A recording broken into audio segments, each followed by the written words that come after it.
Ya luani Lucky Pro amorunwe watino man utini kama ikan metie ye subscribers mamegan YouTube followers mamega TikTok joma luban bene page mamega Lucky Pro amorunwe kama ikan motie motekan ageno miro logani manok pe maduong Paul Kargi wachi ribe ena ye dago nywal ginyege ineno ribe pogor nyogo kachiel oweho ginego tuolo yot no mono maka poka kwija mon ti yogo ne ka wiye kan kon gide pop gungwida ka romo gen ko gikano ko gidok ka yinyum kene weho go tek giwuru kachiel group bora chuli logare ribeta koni watika logo ne dogo gi mukene jama kumbe dano titimone tika dogo long tuge pedong tie tie one kumbe watiwe amero logone tutwalle madore lokom YouTube pinga logo YouTube begin ma inoni tika time antika neo biominetie chamo rombete wanyena nyene YouTube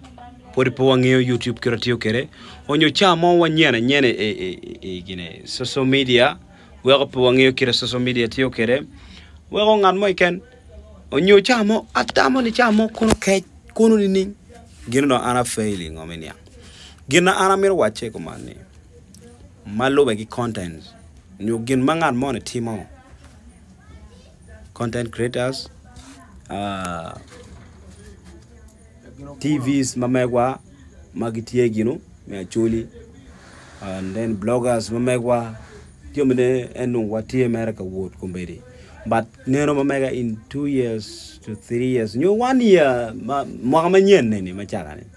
no jemne obugwenye maraj kawan waker wan wamo obugwenye wan malo chalo tina chuli lwen buberi kindana social media lok pa pango pa film mamega and then gin eno butimo affecting luwe madit luwe butimo affecting luwe timo comedians timo affecting comedians bien madit pinga waju enne inone joman ma inone tituki gamo video kama yoptia gi gamo gi posting gi chamo gi yebene ni gi bilo gi yene inone jumukena tika restricting gin eneo newa jumukena tika wakna free yes which is good pian eroma restricting pian pe mero ngan mo o tempa gi video ma in shooting nyongin ma in yobo but gen ma pera tag ni video mero wange kama wagamie chamo igam public the public video public kwija kachal TVs mamegwa ma tie gine lo bachuli no ria chamo una ngwena bija bichiel wen utika gamo gine direction achiel and every video no wen binu chiel roma wen romber pian ngarti lo nyigwara chiel gimo ikan marom okay initi bana anati bana ngirati bana kuja wati bana ka ini restricting ho manyer wan mo kane account mamegwa giloro ho ange ko kawati kwanye point account mamegwa giloro wan mo kane pian ino restricting megyo manono perware wana chuli wanok tutwal wanok mo makono ni wa mara chal Somalis na Somalian iwenye ni Dapsil Somalia iwenye ni Kamisel Somalia kono kachar mo weng Somalia dukan mo go inchiri nongo piani gimare wakwan example gibon Nigerians karmagen ge chako music kumbe Nigeria marwe tu gilo weng and then ka mistake mo kano nyolok mo ken ma otime comme celebrity mo comme la we mo gin weng gi posting man posting the same law block money come on weng the same law but ni ngan more restricting gi jape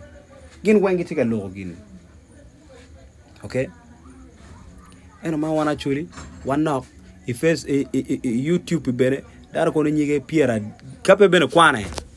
ok bene mia deko bene ke nana mod gokya don ko wa kwano ge joma ge ti Google account ya wa ogale mo kuja piani Google account gi kuja YouTube bene not ya no 0 subscribers eno joman mate jere YouTube magti YouTube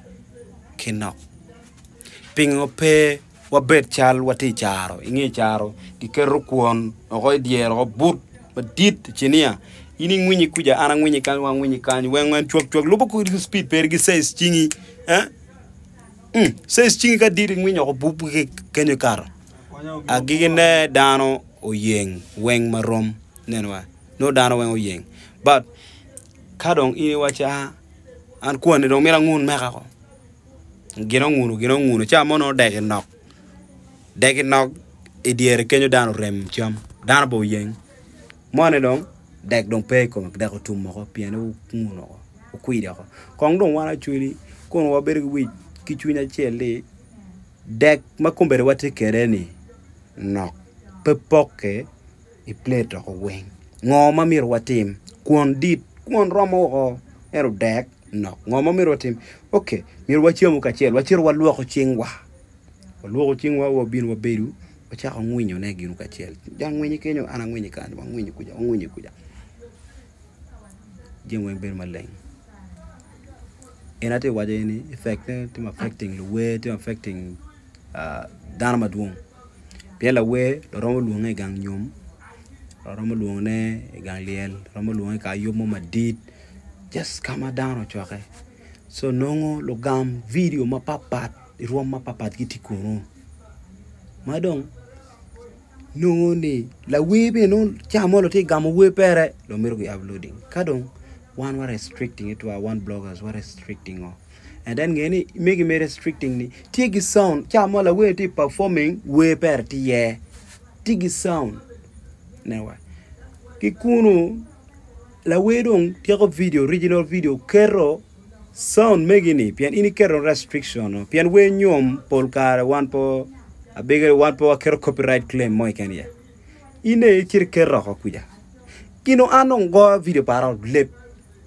customer dong kan dong gang nyom la nyom no video para pe an ben YouTube account para gi karo kero ko miro ga chak ba ko do ko YouTube gine to watamba wan to wanok ba chuli wan to wanok ba ribe ena tako kachiel watwero enmera tiedo lega both TVs mamegwa bloggers content creators ke madua ta magamo restriction kon wawego pori wan wanyen kon don wawego kon wa pushing iramo restricting gin mamegi personal okay gin mamegi manope po involving gimo again ngan mo again just restrict ko mo again pe baka gin public power restricting mu lega na ba restricting gimo again be public kagwo kya account mamegi in setting ni tech video mo again me bolo mi restricting ba gimo kana ay lega ne kwanyo pien wan wabuba we nyom wabuba we liel wabuba we ka yop mo kurdano wabuba obo team affecting one malit one way so angere dana wunu winwa bene wunu winyo e wunu winwa obo team affecting one kid weng pingo ina na chere nyom gangi nyo chere liel gangi chere gina en ke gino time we peri ni ma wago yo peri ni wakero video ko man ke kwanya ko gi YouTube video video rueng mo bene an YouTube ar ruenyo so no one weng what affected so like an abor one weng lotina chure ni kongdong waberu gi chunya chiel kongwa pushing mo kamo ma adia ria deg mo kawanen wanyang kid ma gin na tiyo kere kadong wa kero dong restriction wa kero gin mano kid mo wanyang kere gidong restriction wa kere kango mu gina pira tek ana po un weng gumbana ba beru wu luane Lucky Pro beru wora chuli lo and agika kameno